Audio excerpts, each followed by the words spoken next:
All right, peace, family. I want to talk a little bit about the Sahel Connections. I call it the Sahel Connections, which is Mali, Burkina Faso, and Niger. I talk a lot about Africa because a lot of us, brothers and sisters, and people in general, just sleep on the progress going on. The media wants to give us an imagery, still to this day, that they are slow and that it's like they want to paint a picture of a bunch of jungle bunnies and jigaboos and a whole lot of negative connotations towards Africa. But the reality is, Africa is awake and they're moving and they're making moves, huge moves, which are making them more and more independent of European nations and as well as the U.S. You know, the exploitation that has gone on for 400 years, and now they're becoming more interdependent with the countries that surround these Sahel countries. And the Sahel countries leadership is one's what everybody knows about Traore. And if you don't know, you need to look him up. Traore, young man, powerful, bold, smart, intelligent, and fearless. But then there's another one in Goita, and I forget the other one. Forgive me, I forget the other brother's name of Niger. However, although the Sahel have to go, like they have had to use the lands of the for import and export. They have had to use the countries that is closest to the oceans, like the Ivory Coast and Togo and a couple of other. There's a few other countries also, and they have, benefited from those countries being generous enough to help, to allow them access, to import and exports. But now, in the Sahel area, starting in Burkina Faso with Traore, they are building an immense train system. They're laying down tracks over there. And what the tracks is going to do is connect these countries, which has been, held captive. It's crazy how when you think about it, from the colonizers, slicing and dicing up the continent of Africa, whereas one country would have to have a visa just to go into the next country. It's just like one person in one state in America wanting to go right next door to the next state with, we do it without a visa. Well, that has not been the case in Africa. So now they have diminished the imaginary lines, and what this does is, I believe, it is going to encourage the other countries around those Sahel countries to do the same things. The train and rail system that they are building right now will change all of Africa. Where they have been separate and distant from each other, not just physically, but even mentally, not even being able to interact with each other as they should. Has in some ways kept them ignorant of each other in a lot of ways. I hate to use that word, but anyway, it's the truth. And although the Sahel nations have to go through the coastal countries for import and export, now that they're building this machine, I mean, these trains and these tracks, and not only that, they're even working on a canal, but I'll talk about that in a minute. They will be sewing together the nations, the surrounding nations, with their own. And they're doing this, I need to also mention, they're doing this without any money from the IMF or the World Bank and all these other trickster monetary funds that have been keeping them in debt in Africa for 400 years. They have kicked out all of them, and this is kind of like common knowledge.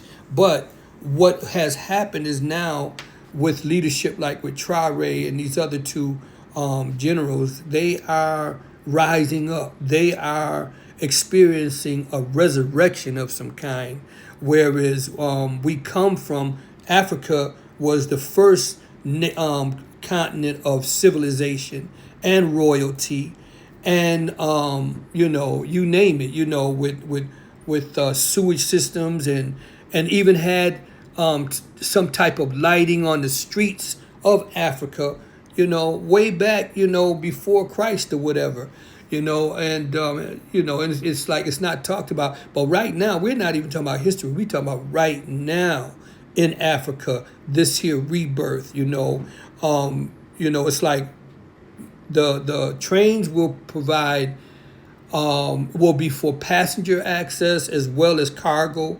The railways were built by the money's coming from the Africans processing their own raw materials. And this is something that they realized after some time that the raw materials where the money was at, but processing was even more money. And once it was processed and then turned into merchandise, it even tripled the amount that they could make. So they are now in the business of doing their own processing and manufacturing of their own raw materials. Okay.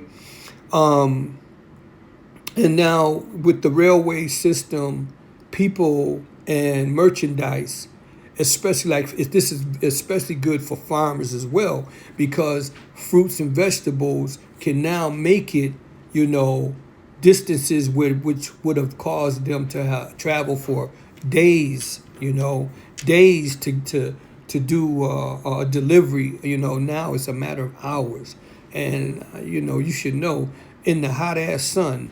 That makes a big difference, And then being on a train, just traveling, wanting to travel and go see different parts of Africa.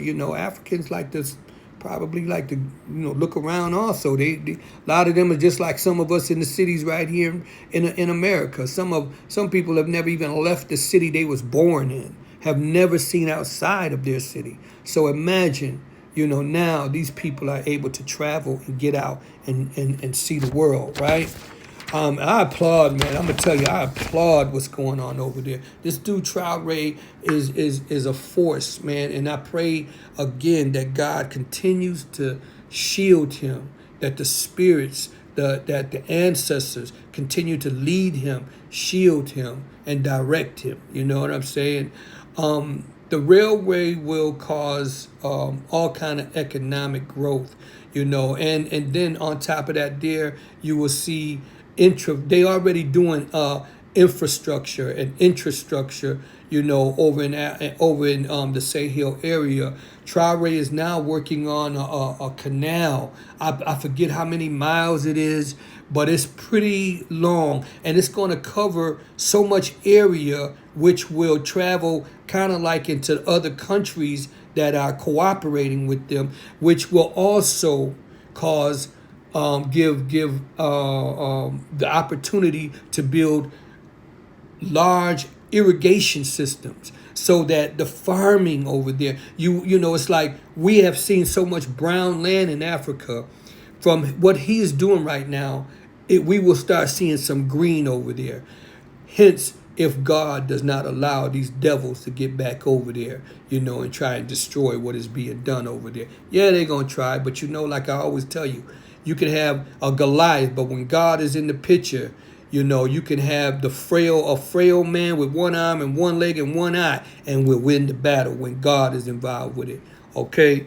The Sahel is rapidly becoming more and more independent, it's becoming more and more independent of Europe and America, but it's more interdependent with the African countries, becoming one again. The Sahel is rising from the ashes to a reincarnate golden age, okay? Because they've always been gold has always been prevalent over in Africa. Traore is reminding the African that Africa, Akubulan is the name that I was told was the original name when I looked it up. I looked into it. It is waking up to a realistic reservation of the land, the people, and their hope.